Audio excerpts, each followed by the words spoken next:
സ്ലീഹാകാലം 2-ാം ബുധൻ. വിശുദ്ധ ലൂക്കായുടെ സുവിശേഷം 14-ാം അധ്യായം 25 മുതൽ 35 വരെയുള്ള വാക്യങ്ങളുടെ വിശകലനം.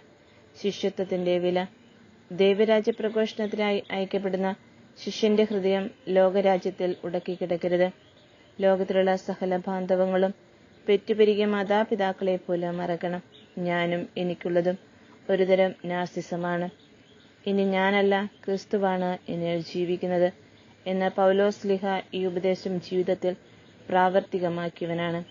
ക്രിസ്തു ശിഷ്യൻ സ്വയം ശൂന്യവൽക്കരിച്ച് യേശുവിനെ പോലെ ചെറുതായി സ്വർഗത്തോളം വളരണം. അതിന് കെൽപ്പില്ലാത്തവൻ കയ്യിൽ പണമില്ലാതെ ഗോപുരം പണിയാൻ പുറപ്പെടുന്നവനോ ആവശ്യത്തിന് പടയാളികളില്ലാതെ യുദ്ധത്തിന് പുറപ്പെടുന്നവനെ പോലെയോ ഒറ്റയ്ക്കാകും. യേശുവിനെ ഒരു തവണ അനുഗമിക്കാൻ ഒരേ സമയം നമ്മുടെ 1000 സ്വാർത്ഥതകൾ ഉപേക്ഷിക്കണം. ലോകത്തിന്റെ പുറകെ പോകുന്നവർ നിത്യജീവിതത്തിന് ഉപകരിക്കാത്ത ഉറകെട്ടുപോയ ഉപ്പിനെ പോലെയുള്ളവരാണ്. ആർക്കും യാതൊരു ഉപകാരവുമില്ലാത്ത ജീവിതങ്ങളാണ്.